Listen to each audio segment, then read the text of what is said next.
I'm done with Anthony Davis. When I say I'm done with Anthony Davis, that's what I mean. I'm not going to go to a game with high expectations for him anymore. I'm just not.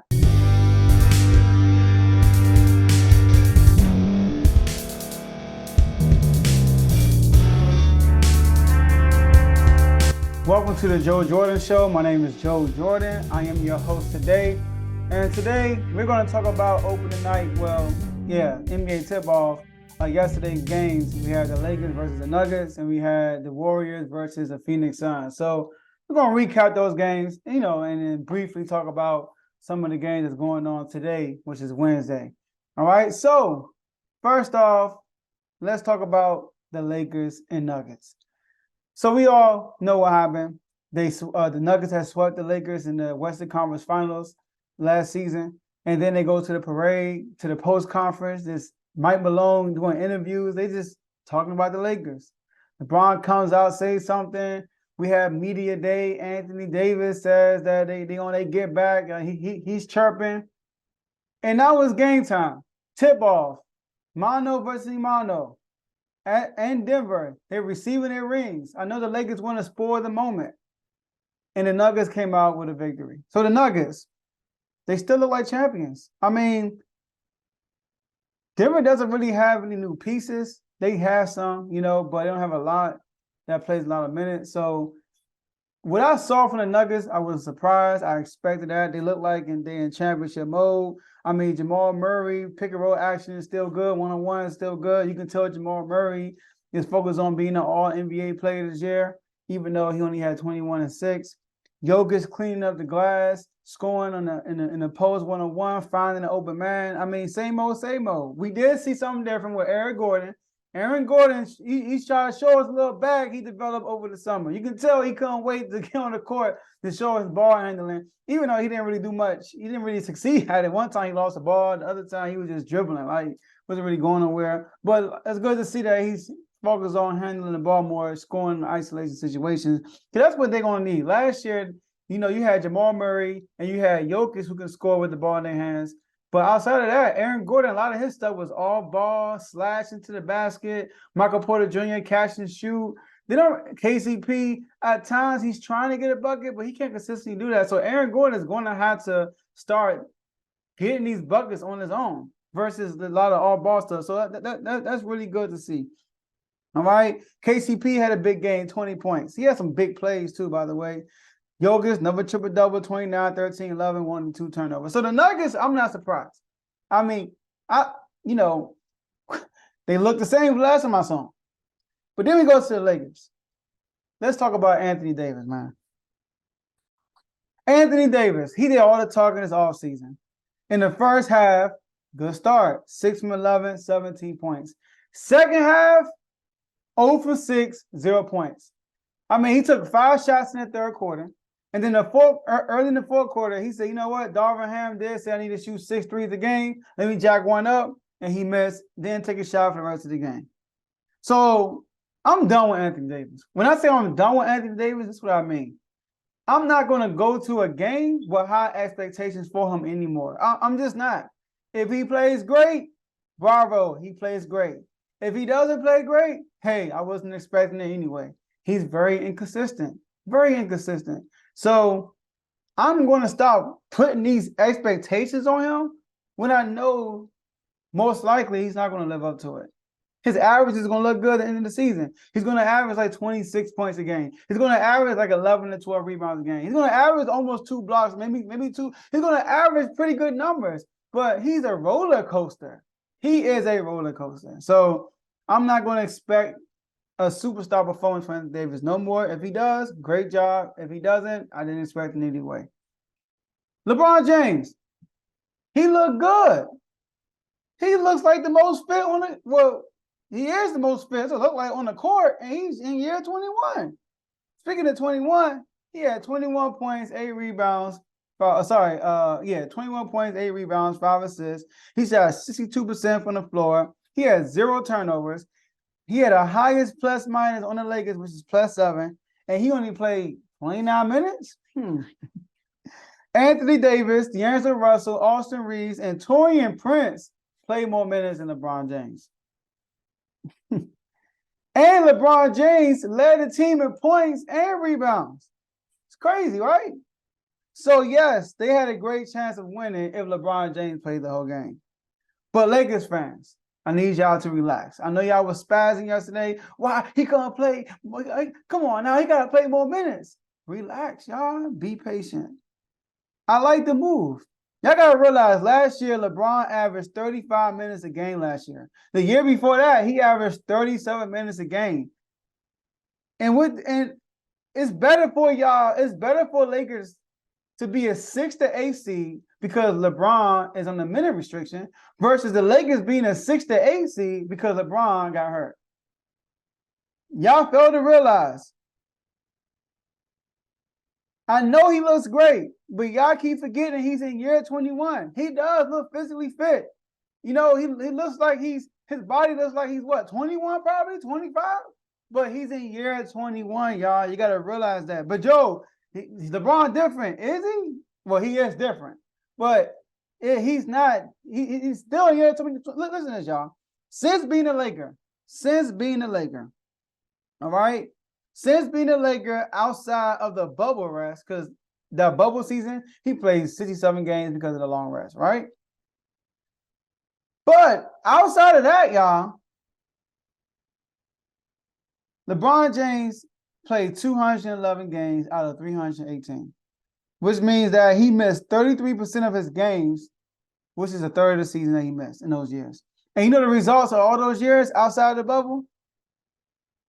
No playoffs, play-in 7 seed, no playoffs, play-in 7 seed. So relax, y'all.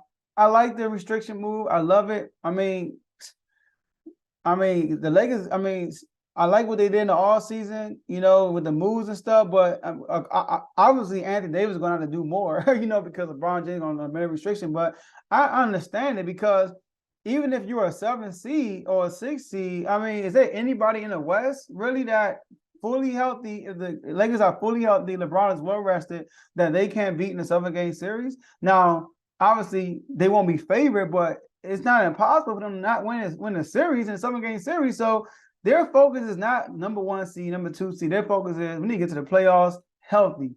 So I'm okay with the Lakers putting LeBron James on a minute restriction. I completely understand it. All right. So, but like I said, the Nuggets did a great job. The Nuggets are the Nuggets.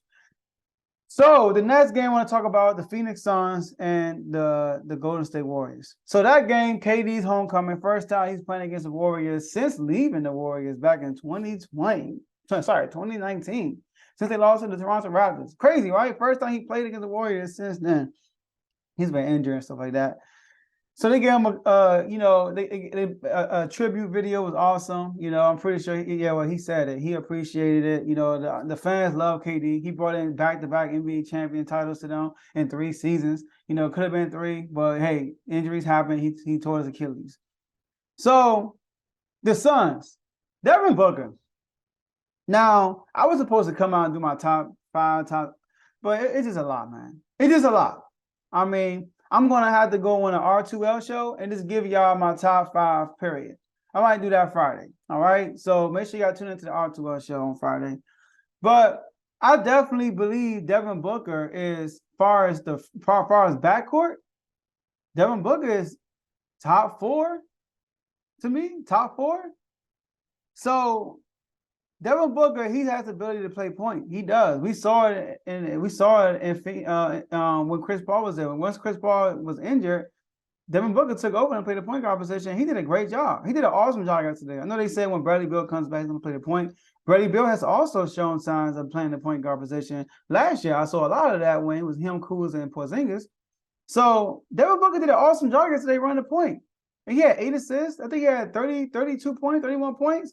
Now, he did a good job. Now, the Suns as a whole did have 18 turnovers. Now, the turnovers, it comes from lack of chemistry, obviously, but the Warriors did a good job defensively. They did a good job on Kevin Durant.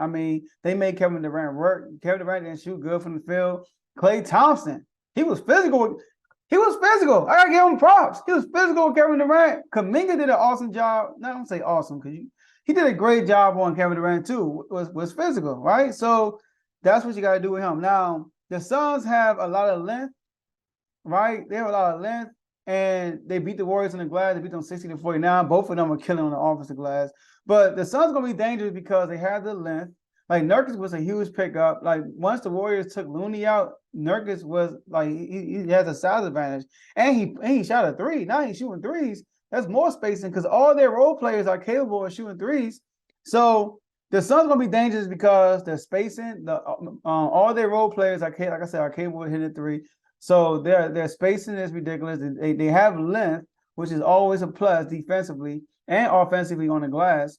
And they have skilled players. You got KD, Devin Booker, and Bradley Beal. So they're going to be dangerous regardless. So I'm looking forward to see how the chemistry gets better, how the defense gets better. Because they did a great job defensively on the Warriors last night. I mean, it was a 1-point game, and the Suns took off. Like, they basically took off offensively, and the Warriors, they shut down the Warriors defensively.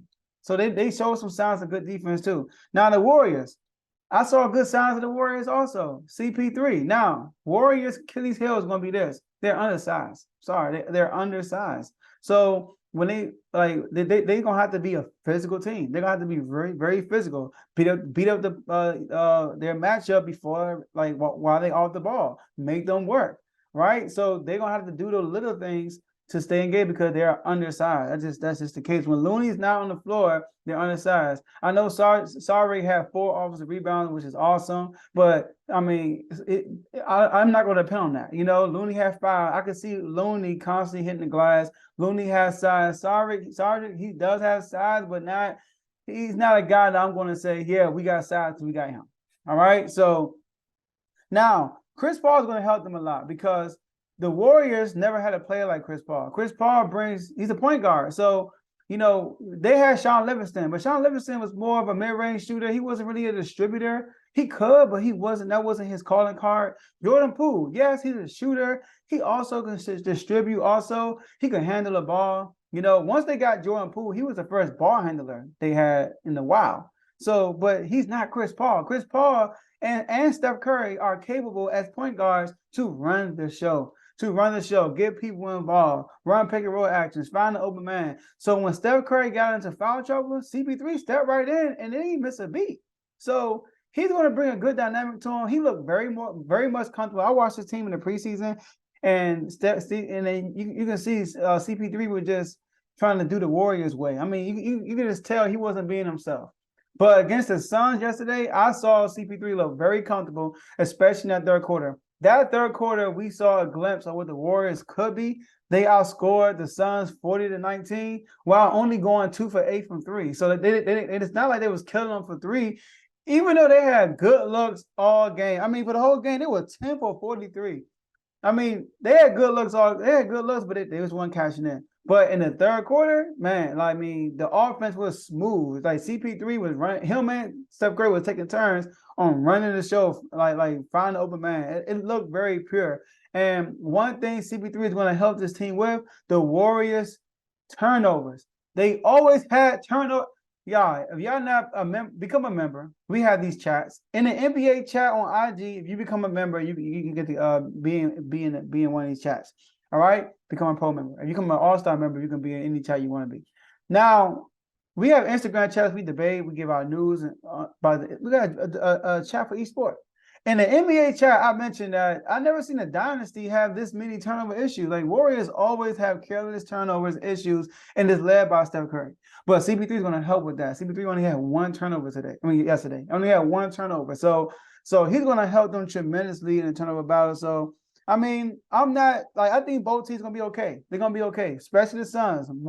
The Suns will be a better team than the Warriors, I believe, if they stay healthy. That's we don't know they're going to be healthy. KD been hurt every year. Bradley Beal. I mean, even Book missed time last year. So that's our thing. And Nurkic. I mean, Nurkic is injury prone too. Like, golly, their whole squad is injury prone. So I'm curious to see how the season going to play out, man. Today we have the big opening night, with every other team is going to play. As you can see, Light the Beam, Sacramento Kings fan, they play Utah Jazz, another tough game for the Kings, but the Utah has a lot of size and stuff like that, right? And then you got people in the chat. Shout out to TYP, Tyrone, shout out to Tomo. You got the Wizards versus the Pacers. I mean, I want y'all to put in the comment section who y'all got winning this game, right? Because that's gonna be a big game in the chat. Even though both teams don't have promising futures, you're gonna have Tyrese Halliburton versus Jordan Poole. That's gonna be a good matchup right there. All right. I'm sorry, I'm pulling up the games right now. And the other games we got today that are chat related, they gotta join these chats. All right. Shout out to Ty, my cousin Ty, not Tyrone, not TYP, but my cousin Ty, he's a Rockets fan. They play Orlando Magic. Shout out to Vaughn and Tay in the chat, right? They play Orlando Magic. We got the Pistons. Shout out to Carl versus Miami Heat. Shout out to Dave. I want y'all to put in the comment section when y'all got winning these games, right? Who else we got? What other matchups we got here? We have other teams playing. Obviously, we're looking for the matchups as far as the chat wise. We got the Mavericks, Dallas Mavericks. Shout out to Kevo. Shout out to Kevo, right? Versus the Spurs. Wimby and the Spurs. Shout out to my man Donnell. Shout out to Worm. Worm been a Spurs fan for as long as I know him. He's no Wimby train rider. He's been a Spurs fan. All right. He was talking trash to me last year when the Kings played the Spurs. All right. So that I think that's the only matchup as far as the chat wise. Obviously, shout out to Cardo. The Bulls play Thunder. Shout out to Blaze. Clippers play the Blazers. That's funny. Shout out to Blazers. So Celtics play the Knicks. Shout out to Teddy. So it's gonna be some good games. I'm looking forward to NBA today, man. I'm looking forward to it. Let's go to Sacramento like the bean. But that's all I have for y'all today, and we'll see y'all next episode.